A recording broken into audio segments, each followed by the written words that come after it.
Thank you, first of all, and Vincent and Sophie for the invitation. I'm really excited as well about giving a speak to today.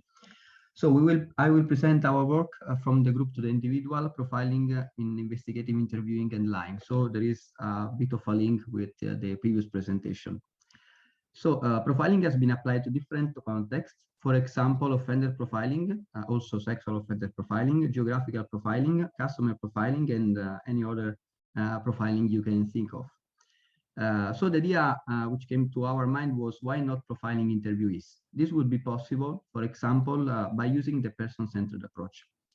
Before we start with the presentation of our latest work, I would like to give you some just really quick information about the differences between these two approaches. The one we usually use is the variable-centered approach. We just focus on the variables and their association. So, for example, correlations, differences between groups, such as truth-tellers, alliance, and so on. This is parsimonious, has a unique set of parameters, but it has a lot of specificity, meaning that you assume that the differences are the same according to belonging to one group, for example, truth-tellers, alliance. So it is as if you are thinking about all truth-tellers behaving the same way. On the other hand, the person-centered approach uses an integrative view, which is then less parsimonious and focuses on several parameters, meaning that it is also more specific. It is also thought that it predicts future behavior better than the variable-centered approach. An example would be using personality profiles. So what would be the starting point for profiling the interviewee? There are a lot of variables you can start with, but the one which we decided to start our work were personality, moral disengagement, and cognitive load. Moral disengagement, just really quickly, is a set of processes, cognitive and social processes, whereby we distance ourselves from very bad actions. So let's take this example. We just focus on two different variables. One is moral disengagement, and the other one is Machiavellianism. We could hypothesize that we have one group, just call it like group A, where people score high on both moral disengagement and Machiavellianism. Then we could have a second group, which is group B, where people just score high on one of the two. So there is still a positive relation between the two variables, but which is weaker. Then we have a different group. We may have a different group, which is group C, where the people score high on one of the variables, but low on the other variable. So how would membership to such groups be related to lying? So for example, like the propensity to lie. According to the literature, we may expect that group A is like will lie more than group B, then will lie more than group C. So this is our latest work. We had two main hypotheses. The first one is that we expected the emergence of one cluster or profile. I'm using them interchangeably in this presentation, but actually, statistically speaking, they are two different things. One is much more related to analysis such as latent profile analysis, and the other one to cluster analysis. But the idea is that you group people according to how similar they are to each other. So people belonging to one group are more similar than people belonging to another group. The second hypothesis is that our profiles would be associated with the propensity to lying and would report higher lying ability, frequency, contextuality, but lower negativity. And these are four variables that we obtained from a recently validated questionnaire, which is the structure of deception questionnaire by Makowski and colleagues. We had 316 participants with a mean age of about 41 years old, and about 60% of them were females. And these are the variables we worked with.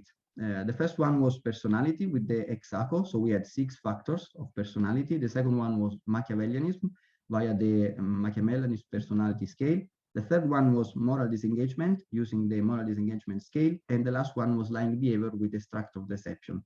The first 3 were already been validated in Italian, whereas the last one was not validated in Italian. So our first step was to run a confirmatory factor analysis on this questionnaire. As for the procedure, we just used a Google form and we sent out the link, and we offer no incentive. Whereas for the statistical analysis, as I just said, we used confirmatory factor analysis and also studied the invariance for the questionnaire, gender invariance and cluster invariance. And then we ran the cluster k-means in particular analysis to create our clusters. So the fit of the structure of deception questionnaire was really good, even though we had to remove one item because otherwise the internal consistency of one of the scales would become lower. So it didn't work very well in Italian, that specific item. And it appeared to be both gender and cluster invariant, which is very important when we run post-hoc comparison between groups. And the cluster analysis was instead conducted on the standardized score of the Exaco, the Machiavellian personality scale, and the moral disengagement scale. So we had eight variables, sorry, in total. This is the clusters we obtained. Cluster analysis is somehow similar to exploratory factor analysis in that there is not a strict rule to decide how many clusters you would obtain. It is a decision you based on several aspects, which I will not tell right now because it will be a bit long.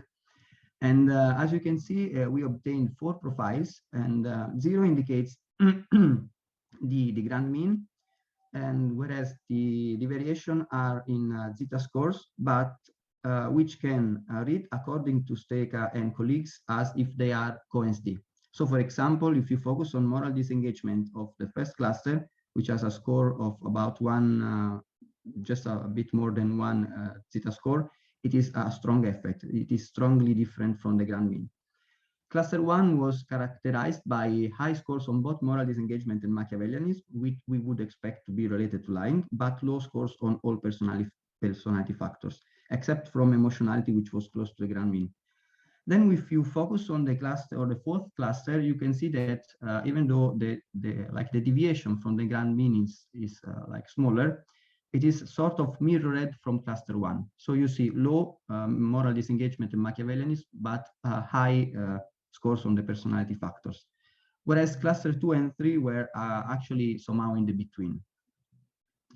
After we obtained the profile, we tried to relate them to the scores of the structure of deception scale, and we found significant difference for all of them, for ability, frequency, negativity, and contextuality.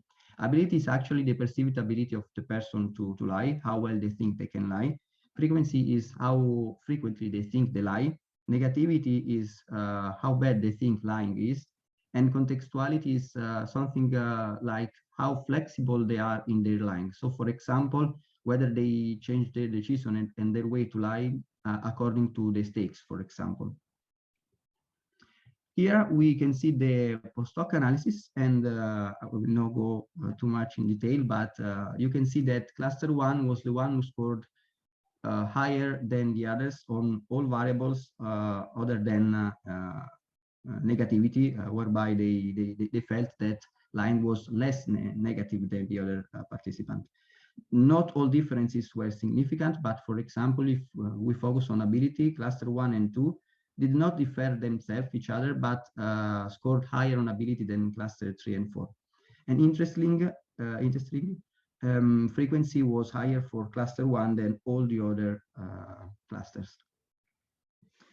So we concluded that the structure of deception scale can be useful for studying lying behavior and attitudes. We really liked the scale the first time we read it. And profiles seems to be associated, personality profile in this case, seems to be associated with lying behavior. And person-centered approaches can shed light on the specific patterns that would otherwise be missed using the variable-centered approach.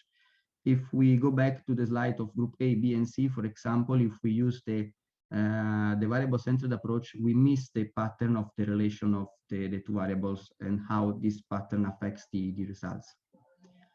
So also it seems that we gave further support to the idea that there may be a small portion of people who are prolific liars, but also we wanted to underline that it is important to avoid labeling. It is not very ethical to say that people are very bad liars and so on. Also because there are other factors, such as contextual factors, which may of course play a role. So as far as for the limitations, unfortunately, we had just survey data. So self-serving bias may be at play, of course.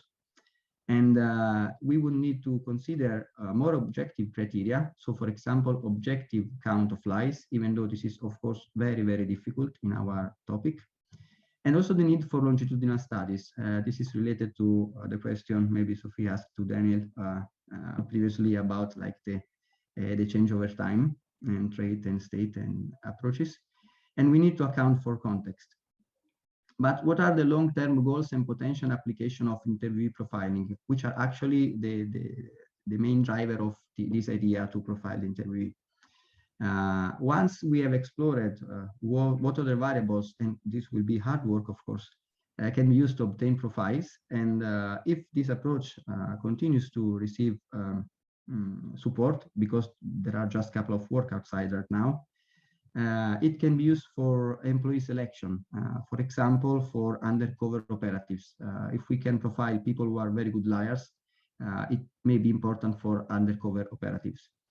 It can make a step forward for dealing with interpersonal differences. So one goal we have in mind is tailoring the interviewing approach and technique according to the cluster membership, to the profile membership. So the idea is the interviewee has to change the interviewing approach according to the specificity of each interview is. And also, this may be a step forward to the individual deception detection, which is very important. We all know in this topic that it is difficult to decide if a specific person is lying. And I really like this work by Sophia I recently read. And so this is the direction we would like to go through. Thank you for your attention and for paying attention to me.